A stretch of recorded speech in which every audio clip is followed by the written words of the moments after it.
Queria te convidar para que você abra sua Bíblia em 2 Reis, capítulo 5. Pensei muito, orei muito, irmãos, com esse texto durante essa semana. E uma das coisas que eu sempre peço a Deus no momento de poder pregar, expor a palavra de Deus, que é o próprio Deus falando, é que essa palavra realmente fale ao meu coração, me quebrante, me confronte. E essa palavra, a Bíblia a palavra de Deus é viva, eficaz. Ela penetra no nosso íntimo e ela nos confronta, ela faz com que tenhamos posicionamentos. E essa palavra falou muito ao meu coração. Então é com graça e misericórdia, mas acima de tudo, com a unção do Espírito Santo, que eu quero te convidar para que a gente possa navegar nessa narrativa bíblica nessa noite. Amém? Antes de lermos, feche seus olhos. Coloca a mão no teu coração. Você já vivenciou o sobrenatural de Deus aqui nessa noite. E eu creio que o Senhor, com a sua palavra, vai alimentar, vai preencher o teu íntimo. Pai querido, nós colocamos as nossas mãos, ó Deus, nos nossos corações. Coração, ó Deus, que é sinônimo de vida, coração que bate, que bombeia, ó Deus, o sangue, ó Deus, pelo nosso corpo, que nutre, ó Deus, a nossa vida. Coração é sinônimo de vida, Senhor. E nós queremos pedir que agora, Deus, com a Tua palavra, Senhor, assim como o Senhor já iniciou, Deus, preenchendo os nossos corações nesse ambiente de adoração, de entrega, de cura, ó Deus, alimenta os nossos corações agora com a Tua palavra, ó Deus. A Tua palavra é alimento para as nossas vidas, é lâmpada para os nossos pés. Ó Deus, continua, ó Deus, não tire, ó Deus, de forma alguma a nossa atenção, ó Deus, que nada tire a nossa atenção e a nossa conexão com o Senhor, mas que o Espírito Santo, o Consolador, nos faça entender agora o que o Senhor preparou para nós. É a nossa oração, é a nossa expressão de quebrantamento. É em nome de Jesus que nós oramos e agradecemos. Amém? Amém? 2 Reis, a minha versão está na NVI. As minhas letrinhas estão pequenas, né? Eu preciso comprar um NVI com a letra maior. Mas a gente vai ler rapidamente até o versículo do número 14, porque é a narrativa deste texto, e você vai acompanhar aqui a temática também no nosso telão. Diz assim a palavra de Deus: Naamã, comandante do exército do rei da Síria, era muito respeitado e honrado pelo seu senhor, pois por meio dele o Senhor dera vitória à Síria. Mas esse grande guerreiro, ele ficou leproso. Naamã ficou leproso. Ora, tropas da Síria haviam atacado Israel e levado cativa uma menina, que passou a servir a mulher de Naamã. Um dia, ela disse à sua senhora, essa menina disse à esposa de Naamã: se o meu senhor procurasse o profeta que está em Samaria, ele o curaria da lepra. E Naamã foi contar ao seu senhor o que a menina israelita havia dito. O rei da Síria respondeu: vá, eu lhe darei uma carta que você entregará ao rei de Israel. Então Naamã partiu, levando consigo 350 quilos de prata, 72 quilos de ouro e 10 mudas de roupas finas. A carta que levou ao rei de Israel dizia: junto com esta carta, eu estou enviando o meu oficial Naamã para que o cures da lepra. Assim que o rei de Israel leu a carta, ele rasgou as suas vestes e disse: por acaso eu sou Deus, capaz de conceder vida ou morte, porque este homem envia alguém para que eu possa curá-lo da lepra? Vejam como ele procura um motivo para se desentender comigo. E quando Eliseu, o homem de Deus, o profeta Eliseu, soube que o rei havia rasgado as suas vestes, ele mandou-lhe esta mensagem: por que rasgaste as suas vestes? Envia o homem a mim, e ele saberá que há profeta em Israel. Então Naamã foi com seus cavalos e carros e parou à porta da casa de Eliseu. E Eliseu enviou um mensageiro para lhe dizer: vá e lava-se 7 vezes no rio Jordão. A sua pele será restaurada e você ficará purificado. Mas Naamã ficou indignado e saiu dizendo: eu estava certo de que ele sairia para receber-me. Invocaria em pé o nome do Senhor, o seu Deus, moveria sua mão sobre mim, sobre o lugar afetado, e curaria da lepra. Não, Não são os rios Abana e Farfar em Damasco melhor do que as águas de Israel, melhor do que o rio Jordão? Será que não poderias lavar-me neles e ser purificado? E ali foi embora furioso. Naamã ficou furioso. Versículo 13, mas os seus servos lhe disseram: meu pai, se o profeta lhe tivesse pedido alguma coisa difícil, o Senhor não o faria. Quanto mais, ele apenas lhe diz que se lave e será purificado. Assim ele desceu ao Jordão, mergulhou 7 vezes, conforme a ordem do homem de Deus, e foi purificado. A sua lepra tornou-se como a sua pele, tornou-se como uma pele de uma criança. Amém? Amém? Que Deus abençoe a sua palavra nos nossos corações. Queridos, eu queria compartilhar com vocês nessa noite. Eu creio que essa narrativa bíblica que fala sobre Naamã, como foi dito aqui, Naamã era um grande homem, Naamã era um grande guerreiro, considerado pela sua posição social, a sua posição militar. Um homem que estava acostumado a batalhas, guerras, lidar com aquilo que é difícil, lidar muitas vezes com as situações inesperadas da vida. Esse era o contexto de um homem poderoso de fé, mas que lutava com uma das piores batalhas, as quais ele não tinha condição de resolver, com a lepra. A lepra, irmãos, para aquela época, em toda a narrativa bíblica que nós vemos e vimos e compartilhamos, Jesus curando leprosos, era a pior doença da época. O leproso, ele era praticamente deixado de lado. Não era amado, ele tinha que se afastar da sociedade, se ausentar para lugares longes das cidadanias, das cercanias, e ia para lugares leprários, eles viviam ali em chagas até a morte. Esse homem, ele tinha poder, esse homem, ele tinha conhecimento. Eu creio que pela sua capacitação militar, era uma pessoa inteligente, ele tinha inteligência emocional, talvez, um pouco ali a ser trabalhada, mas tinha capacitação para vencer todas as adversidades. Mas ele lutava com algo que ele não poderia resolver por si mesmo. E é em cima dessa narrativa bíblica que eu quero te chamar para pensarmos nessa noite sobre o seguinte título: Deus vai agir, não escolha o método. Você crê nessa noite que Deus vai agir na sua vida? Você crê nessa noite que Deus vai agir na sua vida profissional, emocional, sentimental? Deus vai agir diante dos seus planos, aquilo que você tem planejado para a tua casa, para a tua família. Você crê nisso, amém? Mas eu quero te dizer, lembrar nessa noite, não escolha o método. Deus tem o seu jeito.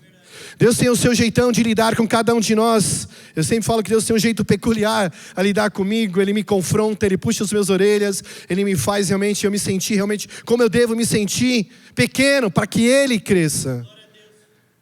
E Naamã precisava passar por essa dinâmica de aprendizado na sua vida. Esse texto tem algumas mensagens as quais contribuem muito para a nossa vida aqui como crentes, na nossa jornada cristã aqui no nosso dia a dia. Naamã é uma história que nos levará a refletirmos, irmãos, efetivamente, que nós não somos nada. Aquilo que eu e você temos, aquilo que eu e você talvez tenhamos alcançado no âmbito profissional, que bom que Deus te abençoe. Aquilo que temos ou onde estamos estamos aqui em Alphaville, cercados de vários condomínios, cercados de pessoas carentes do amor de Deus. E ainda bem que nós somos uma igreja a partir de Alphaville. Nós estamos para onde Deus nos levar como evangelho. Mas eu e você precisamos entender que se não for pela graça, misericórdia, perdão nas nossas vidas, eu e você não somos nada. Sabe aquela condição que você carrega, ou talvez a tua patente, a patente militar que tinha aqui o Naamã, fazia dele um nada diante daquilo que ele precisava passar e se quebrantar na presença de Deus. Queridos, irmãos, assim, eu tenho uma vida corporativa de mais de 30 anos.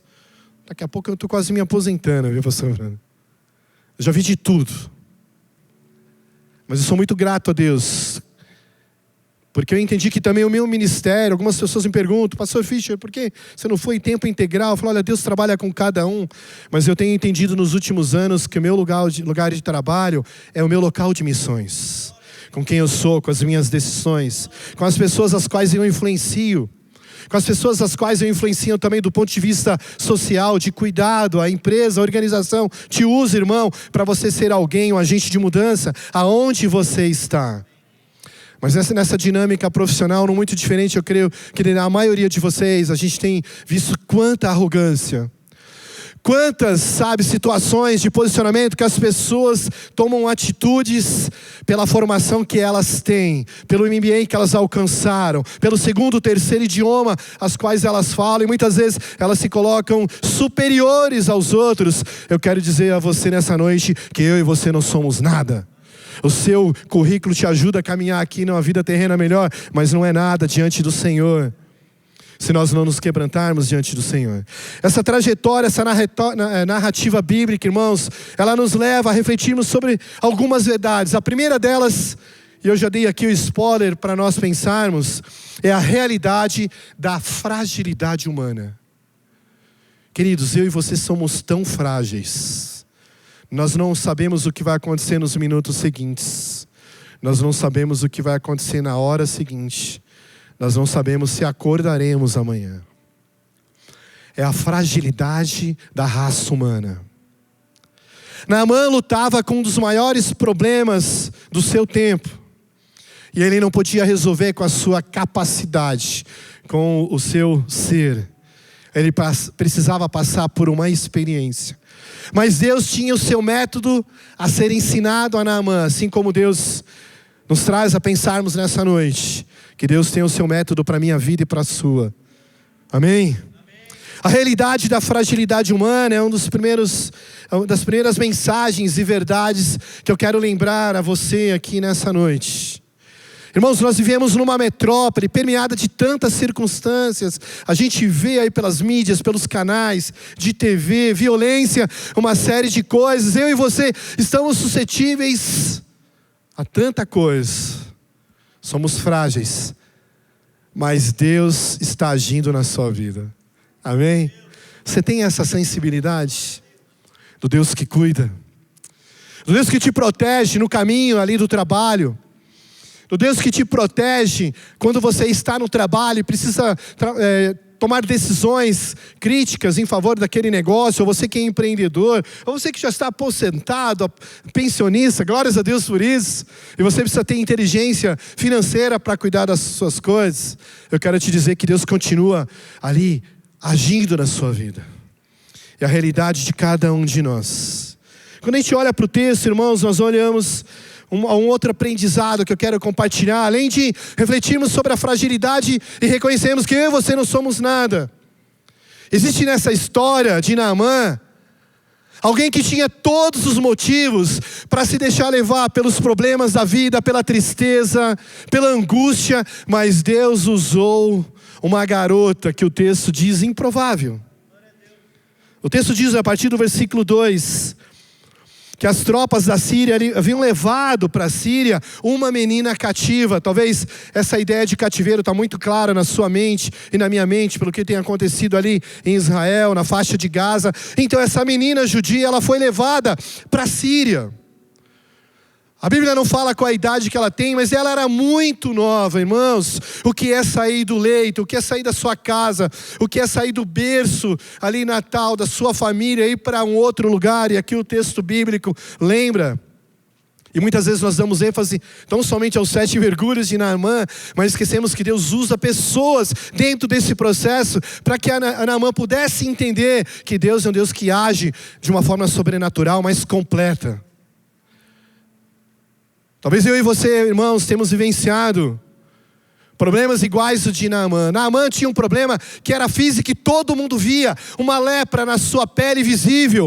Mas a humanidade, queridos, vive com determinadas lepras nos seus corações. A lepra do pecado, a lepra do orgulho, da vaidade. E ele precisava se quebrantar, deixar o orgulho de lado, para que Deus fizesse o trabalho na sua vida. E assim é a humanidade, queridos. Deus conhece o teu coração. Deus conhece a tua vida aqui nessa noite. Deus me conhece no meu íntimo, conhece cada um de nós, os nossos hábitos, a nossa busca por Ele, aquilo que temos priorizado no dia a dia. Deus conhece no seu íntimo quem é você. Deus está vendo. Mas se Deus está de braços abertos nessa noite para te dizer que Ele quer agir, mas Ele quer agir da forma dEle. Irmãos, quando eu olho para essa menina, eu entendo uma segunda lição que esse texto nos ensina, que é a seguinte: fé e empatia, elas andam juntas. Fé e empatia. Aquela garota em terras estranhas, empregada da esposa de Naamã, acompanha naquela casa o sofrimento daquele homem, do seu senhor. Ela poderia esbravejar, desejar o mal, desejar que aquele homem morresse, mas não, ela é usada por Deus com autoridade, e diz a sua ama, a sua dona, a sua líder ali, que cuidava dela, sua patroa, dizendo: olha, eu conheço alguém que conhece alguém que pode curar Naamã. Esse é o profeta Eliseu. Queridos, o profeta Eliseu na Bíblia é o sucessor do profeta Elias. Ele já andava com Elias ali há mais de 10 anos, quando houve o chamado, o arrebatamento de Elias. E foi considerado como um dos profetas que mais manifestou milagres de Deus naquele povo. Essa menina sabia o Deus que tinha agido e vinha agindo de uma forma sobrenatural para aqueles que tinham lepras, as lepras exteriores, mas interiores. Ela olhou e falou: olha, o meu Deus, através do profeta, pode curá-lo. E Naamã, o texto, a narrativa bíblica diz o seguinte, que quando ele escuta isso, versículo 4, ele conta ao seu senhor, o seu senhor o autoriza a ir até Israel, mas Naamã ainda não tinha entendido. Naamã pega, o que ele faz na sua bagagem? Ele leva consigo 350 quilos de prata, ele leva umas bolsas da Louis Vuitton, é assim que fala, né? Ele leva uma série de ouro, de prata, de roupas finas.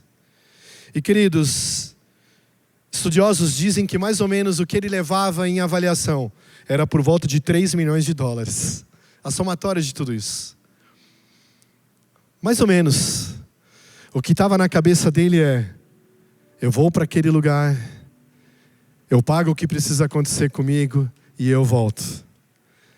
Naamã precisava entender que Deus estava usando aquela menina para que ele realmente buscasse, mas buscasse a escutar de uma forma ativa aquilo que Deus tinha para a sua vida. Fé, irmãos, e empatia andam juntos. Eu quero olhar para nós, irmãos, aqui como igreja, nas nossas relações, na nossa vida cristã. Ainda precisamos, como igreja, como cristãos, a estarmos sensíveis às pessoas que sofrem ao nosso lado. Por mais que elas estejam hierarquicamente acima de nós, por mais que estamos vivenciando momentos de tensão e difíceis, Deus nos usa como diferencial, como agentes de mudança. Deus te chama para ser agente e eu e você precisamos ter empatia. Aquela menina se colocou no lugar de Naamã e falou: se ele procurar quem eu conheço, esse quem eu conheço conhece a Deus que vai curá-lo. A fé e a empatia andam juntos. Mas Naamã, queridos, ele precisava entender um pouco mais. Uma outra lição que esse texto traz para a gente é que Naamã, ele precisava efetivamente, ele só ouviu aquela menina e já saiu correndo, arrumando a sua bagagem, porque na cabeça dele, ele presentearia o rei de Israel, e ele passaria pela cura, mas ele não assimilou, não teve condições de entender, não quis entender com um pouco mais de detalhe o que precisava ser feito. E assim muitas vezes somos nós. Nós escutamos aquilo que Deus tem para as nossas vidas, ouvimos, mas não pensamos, não meditamos. Naamã precisava ter uma escuta ativa. Escuta ativa, irmãos, é diferente de ouvir. Muitas vezes minha falecida mãe, meu falecido pai falavam: ouvir por um ouvido e sair pelo outro. Isso não é uma escuta ativa. Escutar a Deus ativamente, irmãos, escutar o que Ele está falando e começar a meditar, entender através da sua palavra, da voz do Espírito Santo, o que Deus quer trazer para mim, o que Deus quer que eu faça, quais são os passos que Deus está desenhando e não os nossos passos. Eu quero te lembrar nessa noite que Deus vai agir na sua vida, em todas as áreas, mas não escolha o método, se submeta a Deus, o Deus Todo-Poderoso, amém? Isso implica, irmãos, em termos uma escuta ativa da ação de Deus nas nossas vidas, através do Espírito Santo, o Consolador que nos fala, que nos orienta e que nos decide, que nos faz entender aquilo que Deus quer para as nossas vidas. Talvez esse culto, e eu espero que não seja mais um culto em que você ouve e que saia daqui da mesma forma que entrou, mas eu creio no sobrenatural de Deus, que Ele já manifestou aqui nessa noite, e você vai sair daqui renovado, restaurado em nome de Jesus. Os seus sonhos renovados na presença de Deus, o seu ministério renovado. Deus tem muito a fazer através da minha vida e através da sua vida, meu irmão. Mas tenha empatia por quem está do teu lado. Jesus disse que nós deveríamos amar os nossos irmãos acima de tudo, como amamos a nós mesmos. Escuta ativa e não apenas ouvir. Aquele homem, Naamã, vai diretamente ao rei de Israel com uma carta, levando tudo aquilo, mas ele estava insistindo, queridos, num movimento que muitas vezes nós caímos no erro, buscando soluções humanas para problemas espirituais. Muitas vezes eu e você estamos buscando soluções humanas, numa narrativa, numa bibliografia, nos gurus da nossa época, nas ondas do momento. Eu creio que nesses 30 anos de vida cristã, cada momento vem uma onda, né? Eu que já tenho um pouquinho de tempo, aí estou com os meus 52 anos, toda hora vem a onda do momento, mas eu quero te dizer, para escutar ativamente ao Senhor, você tem que ter uma vida de leitura da Bíblia, uma vida de oração, uma vida de cuidado, de levar o Evangelho. Deus vai agir, não escolha os métodos. O que acontece é que a igreja hoje contemporânea está criando muitos métodos, irmãos, e muitos deles são eficazes ali na aderência, na mobilização de pessoas, mas Deus quer pessoas que o busquem, verdadeiros adoradores que o adorem em espírito e em verdade. Esqueça o seu método. O Deus, uma quarta lição que esse texto traz, é o Deus que age no método da simplicidade.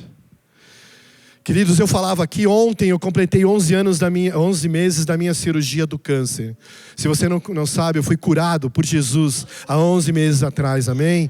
Então a ministração que nós tivemos aqui nessa noite, de cura, de cuidado, Jesus continua a curar as nossas enfermidades físicas, mas espirituais e emocionais. Então não deixe de se submeter à vontade de Deus. Eu falava que, poxa, se eu fosse para aquela cirurgia, assim como Naamã, eu ia com o meu plano cirúrgico. Doutor, faz isso aqui, eu desenhei, eu planejei mais ou menos como é que eu quero a minha cirurgia, né? E o médico chegou e falou assim, olha, tão somente confia em mim. E eu sempre brinco que um pouquinho antes de eu ir para o centro cirúrgico, entrou o anestesista na sala. E eu estava ali já sozinho, minha família, tínhamos orado juntos. E eu ficava pensando, Senhor, faz da forma que o Senhor quer. E a gente sabia que o mapeamento clínico ali do médico era um mapeamento de risco. Mas Deus surpreendeu que o meu câncer, irmãos, eu falo isso para a glória de Deus, que Deus seja exaltado. O meu câncer, o meu nódulo de 3 centímetros estava encapsulado no meu rim direito, para a glória de Deus. Deus deixou aquilo para que o nome dele fosse exaltado, para que eu pudesse entender que é o Deus que age de uma maneira simples, e que eu precisava ser quebrantado com aquilo, que eu precisava manifestar esse testemunho. Deus continua a curar, Deus vai agir na sua vida. Naamã precisava entender e precisava passar por melhor e maior processo, mas era na simplicidade. O que acontece, irmãos, é que nós estamos acostumados a coisas sobrenaturais, fogos, coisas grandes, os nossos cultos. E eu não tenho nenhum problema com tecnologia, eu trabalho com tecnologia há 30 anos, comprando, sou um apaixonado por tecnologia, mas o Senhor quer te receber nessa noite com o coração quebrantado, queridos, aberto à sua vontade, porque Deus age no meio e no método da simplicidade, queridos. O interessante é que quando ele chega ao rei, o rei rasga as suas vestes. Aquele rei se preocupou. E o ato de rasgar as vestes no Velho Testamento significava alguém que chegou no ápice da preocupação, do sofrimento. Aquele rei falou, o que eu vou fazer? Para quem não sabe, o rei chamava-se Jorão. Ele se viu numa situação e falou: o que eu vou fazer? Eu não tenho poder para curar Naamã. E se eu não curar, na cabeça dele, a Síria vai guerrear conosco. Mas Deus usa, vai lá e fala com Eliseu, Eliseu fala ao rei, manda ele aqui para mim. Manda ele aqui para mim. É Deus falando para vocês nessa noite. Venham aqui neste culto nessa noite, que eu quero agir no coração de vocês. Quero agir de uma forma sobrenatural. Mas Deus ainda tinha ensinamento para Naamã. Quando ele chega na casa de Naamã, quem que vai recebê-lo? O texto bíblico diz, versículo 9 em diante, a respeito disso. Eliseu, versículo 10, enviou um mensageiro para dizer a Naamã: vá e lava-se 7 vezes no rio Jordão, e a sua pele será restaurada. Geazi, irmãos, era o estagiário de Eliseu. Deus mais uma vez que usou aquela menina. Usou Geazi. E de novo, na capacidade que Naamã tinha de pensar ainda de coisas grandes, ele se frustrou, sabe por quê? Porque Naamã ainda queria atendimento VIP. Naamã queria, não vou falar o que eu pensei, um local VIP na frente da casa de Eliseu, para sua comitiva. E ele estava com gente completa, mas pessoas com ele. E quando ele sai na frente da casa de Naamã, vem Geazi dizendo: olha, o profeta falou para você ir lá no Rio Jordão. E aquele homem se indignou, irmãos, mais uma vez. Sabe por quê? Porque muitas vezes a nossa soberba, a soberba daquele homem, o orgulho, a vaidade, ele entendia que era alguém da mais alta patente espiritual que haveria recebê-lo. E ele fala isso: olha, eu achei um absurdo. Eu achei que ele haveria de sair, colocaria suas mãos sobre mim, pediria ao rei dos reis, o Senhor dele, e ele haveria de me curar. Mas ele manda o estagiário Geazi mandar o recado para que eu vá até o Rio Jordão. E por que o Rio Jordão? E o texto bíblico diz que ele fala a respeito disso. Vai e lava-se no Jordão. Versículo 12, ele diz: não são os rios Abana e Farfar em Damasco melhores do que essa água de Israel? Água suja, turva. Mas ele haveria de mergulhar naquela água turva e suja para que o seu coração fosse quebrantado. Irmãos, muitos de nós, hoje, nessa noite, Deus nos chama para nós mergulharmos nas suas águas, para que nas águas turvas do Jordão, nós tenhamos um espírito quebrantado, tenhamos uma vida de entrega, tenhamos uma vida de renovo na presença de Deus, amém? Eu e você precisamos nos submeter a isso. Aquele homem entendia que a Síria tinha as águas límpidas, das quais o fundo dos rios poderiam ser vistos, os peixes. E Deus fala: você vai para o Rio Jordão e vai mergulhar 7 vezes. Por que 7? Não tinha nada de diferente em relação ao 7. O 7 em relação ao entendimento bíblico, judaico, é sinônimo de perfeição, de número perfeito, de efetividade. E foi por isso que Eliseu pediu para ele mergulhar 7 vezes. E quando ele decide ir, irmãos, para aquele rio, ele foi porque os seus servos disseram a ele. Narrativa bíblica, continua. Seus servos falam: calma, Senhor. Se o profeta não tivesse lhe solicitado algo mais difícil, você não faria? Então vai, nós já estamos aqui. Vai, ouça a voz do profeta. Esse profeta que está sendo usado através aqui do seu mensageiro, do seu servo de caminhada. Irmãos, a nossa arrogância espiritual, e a arrogância espiritual de muitos crentes hoje, é aquela arrogância da autoridade, a arrogância que é a autoridade pastoral, que é o pastor que tem controle sobre as suas vidas. Talvez aquele homem, por ele exercer a autoridade, ele só entendia que poderia ser alvo do milagre se uma autoridade cuidasse dele. Mas Deus queria trabalhar no íntimo dele. Deus quer agir nas nossas lepras interiores, queridos. Deus quer agir na nossa arrogância. Deus quer agir na nossa vaidade. A vaidade que aumenta por aquilo que alcançamos, sabe? Pelo veículo que andamos, pelo cargo que a empresa nos proporciona, pelos nossos posicionamentos nas nossas reuniões, sabe? Com pessoas que trabalham conosco. Deus quer agir, mas deixa Deus escolher o método dele para a sua vida, e ele tem um método hoje. E você vai sair daqui sabendo muito bem, porque o Espírito Santo está trabalhando no teu coração, amém? Mas o que nós podemos aprender, irmãos, com a história de Naamã? E lembrando, a primeira lição é que a realidade da fragilidade humana. Deus pode te chamar daqui a pouco. Deus pode nos chamar. Você está pronto? A realidade da fragilidade humana Mas também a caminhada humana nos lembra que a fé, ela tem que ter uma aplicabilidade, andar juntos com empatia. Que Deus coloque em você um coração de empatia, que você se preocupe pelo próximo, que você se sinta inquieto com o próximo. Irmãos, nós vamos entrar na próxima semana, na pior das festas carnais do mundo inteiro, onde países que nos conhecem, não pelo um povo que conhece a Cristo, que ama a Cristo, mas pela carnalidade. Então a igreja de Cristo, irmãos, nós temos que jejuar, nós temos que orar. Nós temos que orar pelos nossos filhos, pelas nossas famílias, para que eles não sejam alvo de Satanás nos próximos dias, na festa que está para acontecer aqui. Deus precisa do seu povo, um povo que clama. E esse povo precisa ter uma escuta ativa e não somente ouvir por um ouvido e sair pelo outro.